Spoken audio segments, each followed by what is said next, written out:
नमस्कार, मैं हूं शम्स ताहिर खान और आप देख रहे हैं वारदात। एक कत्ल होना था, लेकिन शर्त यह थी कि जिसका कत्ल हो रहा है उसका खून नहीं बहेगा।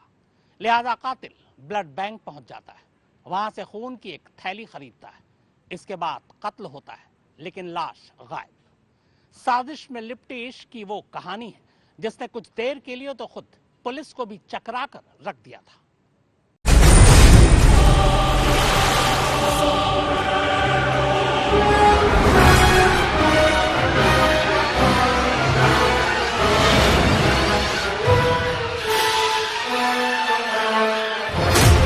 मंगलवार 21 दिसंबर सुबह 9 बजे।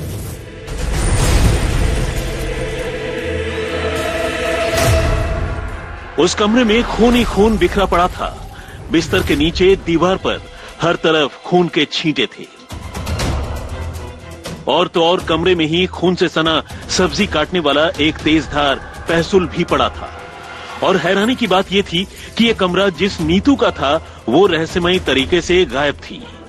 कमरे का ये मंजर देखकर घर वालों की चीखें निकल गई। सुबह सुबह घर में रोना पिटना मच गया।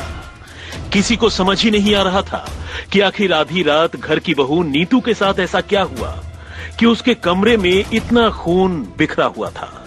और खुद नीतू कहां चली गई। और तो और उसका मोबाइल फोन भी लगातार स्विच ऑफ आ रहा था। तो क्या रात को ही किसी ने पहसुल से काटकर नीतू का कत्ल कर दिया और सबूत मिटाने के इरादे से उसकी लाश भी गायब कर दी। सवाल यकीनन बेचैन करने वाला था।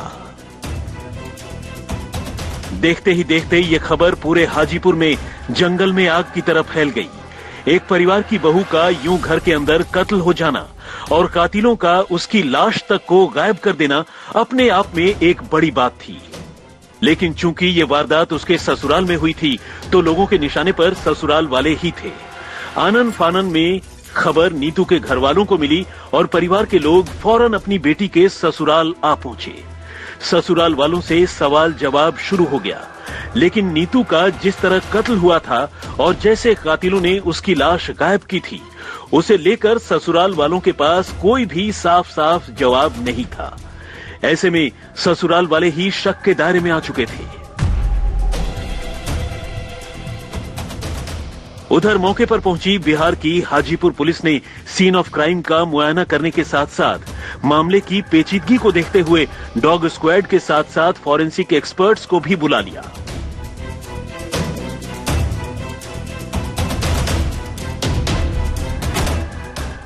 स्निफर डॉग ने कमरे का कोना कोना सूंघा और फिर घर से बाहर निकलकर सड़क पर दौड़ने लगा।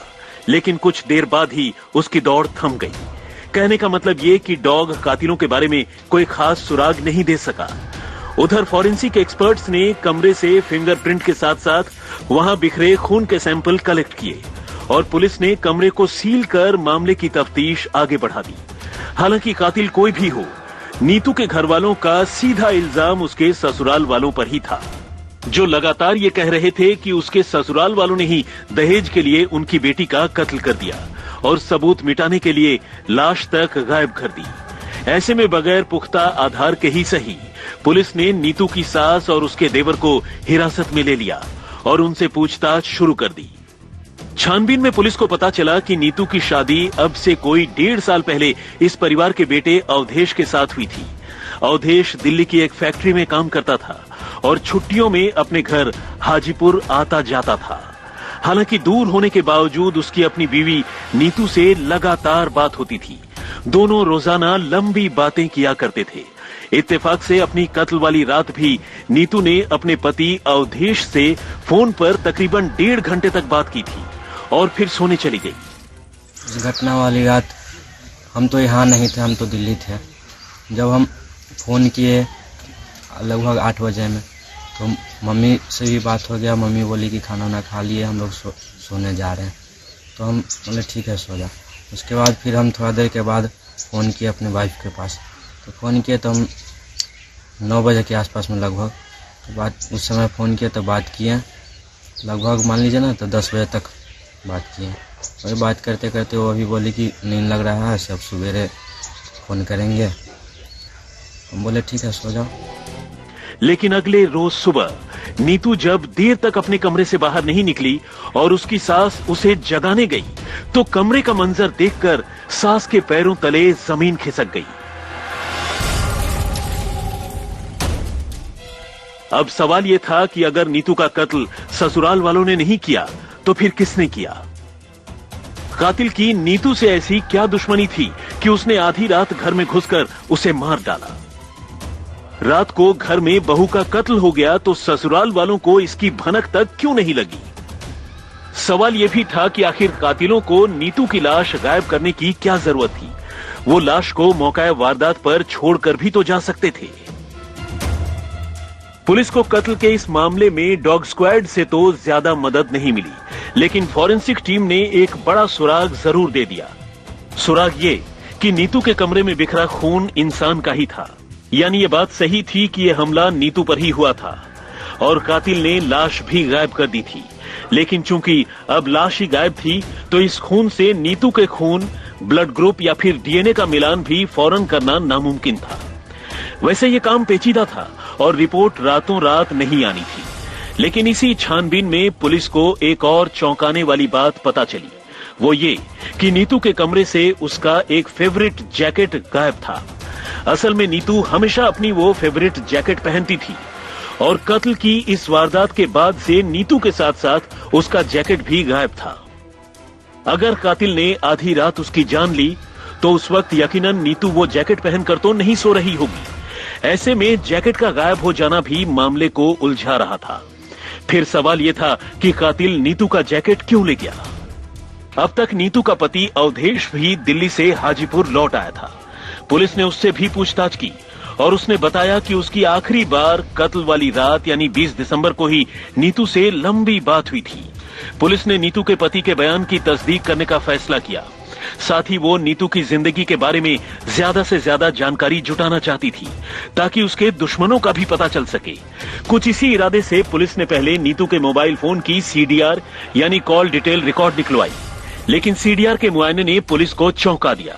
वजह ये कि नीतू फोन पर अपने पति से भी ज्यादा किसी और से लंबी बातें किया करती थी, और वो भी देर रात घर के सारे लोगों के सो जाने के बाद। एक अहम बात यह भी थी कि वारदात वाली रात भी पति से बातचीत करने के बाद नीतू ने इस नंबर पर देर तक बात की थी। अब पुलिस का सारा ध्यान टेक्निकल सर्विलांस पर टिक गया था। पुलिस इस संदिग्ध नंबर के बारे में तो जानकारी जुटाने में लगी ही थी।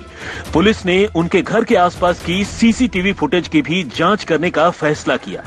इस कोशिश में पुलिस ने देखा कि देर रात एक स्कॉर्पियो बड़ी तेजी से उसके घर के पास से निकली, यानी शक यह था कि कातिल जो भी हो वो इसी स्कॉर्पियो में सवार होकर यहां पहुंचा था और नीतू की जान लेने के बाद वो लाश भी इसी गाड़ी में उठा ले गया। यानी अब पुलिस के पास दो क्लू थे, एक तो वो अनजाना फोन नंबर और दूसरा स्कॉर्पियो। पुलिस ने इन दोनों के मालिकों का पता करने के लिए पूरी ताकत झोंक दी और तब इस कहानी में पहला बड़ा और नया ट्विस्ट आया। पुलिस को पता चला कि ये मोबाइल नंबर हाजीपुर से 50 किलोमीटर दूर मुजफ्फरपुर के रहने वाले एक नौजवान सोनू कुमार का है। ये सोनू कुमार कोई और नहीं बल्कि रिश्ते में नीतू के भाई का साला है, यानी नीतू के दूर का रिश्तेदार। पुलिस ने छानबीन की तो पता चला कि सोनू के पास स्कॉर्पियो भी है। अब कड़ियां एक दूसरे से जुड़ने लगी थी। सवेर में उठलिए तो जा केमारी खुलल है, जान मन खराब है से केमारी गेटवा खुलल है, खोल दिलकै है तो गेलिए देखा तो घर में है भी न करे। घर में न है तब हम कहली कि और केमारी खोलिए तो जा रे बउआ भाभी न हो तो कहाँ चल गेल। जल्द ही हाजीपुर पुलिस मुजफ्फरपुर में सोनू के घर पहुंची। सोनू घर में ही मिल गया, लेकिन ये क्या, यहाँ तो सोनू के साथ नीतू भी मौजूद थी। वही नीतू जिसका 20 और 21 दिसंबर की दरमियानी रात को कत्ल हो चुका था। लेकिन ऐसा कैसे हो सकता था? जो मर गई वो जिंदा कैसे हो सकती थी? इसका मतलब साफ था कि उस रात नीतू का कत्ल नहीं हुआ था। फिर सवाल यह था कि अगर नीतू का कत्ल नहीं हुआ तो उसके कमरे में बिखरा वो इंसानी खून किसका था? क्या नीतू को मरा हुआ दिखाने के लिए सोनू ने किसी और का कत्ल कर दिया? आखिर ये मामला क्या था? आखिर ये साजिश क्या थी? हाजीपुर से संदीप आनंद के साथ रोहित सिंह, पटना, आज तक। अजीब कहानी है ये। अमूमन कातिल जेल जाता है, लेकिन इस कहानी में जिसका कत्ल हुआ वही पुलिस हिरासत में है और जिसने कत्ल नहीं किया वो भी पुलिस हिरासत में है। अब दोनों के घर वाले इस बारे में हैरानी जता रहे हैं कि इतने लंबे अरसे तक उन्हें इन दोनों की प्रेम कहानी के बारे में कुछ पता ही नहीं था।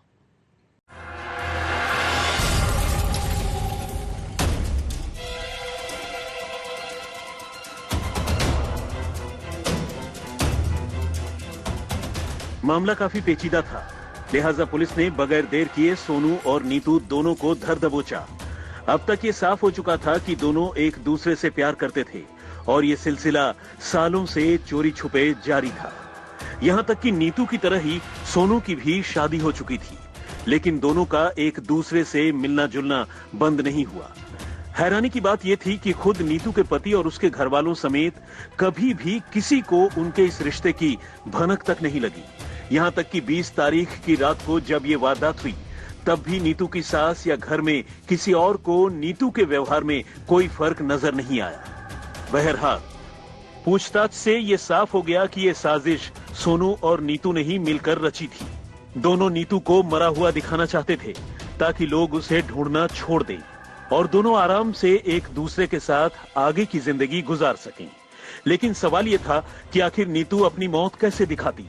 तो यही बात साबित करने के लिए उन्होंने मर्डर का सीन क्रिएट करने का फैसला किया।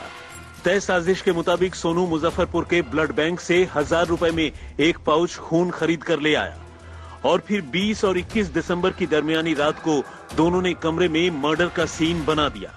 उन्होंने कमरे में खून बिखेरा और पहसुल में भी खून लगाकर रख दिया ताकि देखने वालों को लगे कि कातिल ने पहसुल से काटकर नीतू का कत्ल कर दिया। देखिए, जो तथ्य हमारे सामने आए इसमें 304 भी लड़की बरामद हो गई है। उसका हम लोगों ने बयान लिया और उसके बयान में बताया कि ये लड़की इसके साथ भागी थी और उसके बाद इसने अपने प्रेमी के साथ ही मिलकर ये सारा कुछ प्लान किया था। तो इस अनुसंधान में हम लोगों ने पूरी दोनों की, क्योंकि किसी न किसी तरह से वो अपने ससुराल वालों को फंसाकर वो अपनी लाइफ अलग सेटल करना चाह रही थी। तो उन दोनों लड़का लड़की पर इस तरह से क्रिएट करने, 420 करने में और इनको मर्डर जैसे मामले में फंसाने के केस में इन दोनों पे ट्रू करके इन्हें जेल भेजा गया।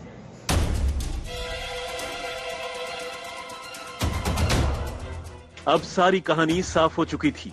पुलिस ने नीतू और उसके आशिक सोनू दोनों को गिरफ्तार कर लिया। दोनों ने कत्ल तो किसी का नहीं किया, लेकिन अपने घर वालों के साथ साथ कानून को भी धोखा देने की कोशिश की। ऐसे में दोनों के खिलाफ आईपीसी की धारा 420 के तहत धोखाधड़ी और 120 बी के तहत आपराधिक साजिश रचने का मुकदमा दर्ज किया गया। फिलहाल मामले की तफ्तीश आगे भी जारी है। संदीप आनंद, हाजीपुर, आज तक।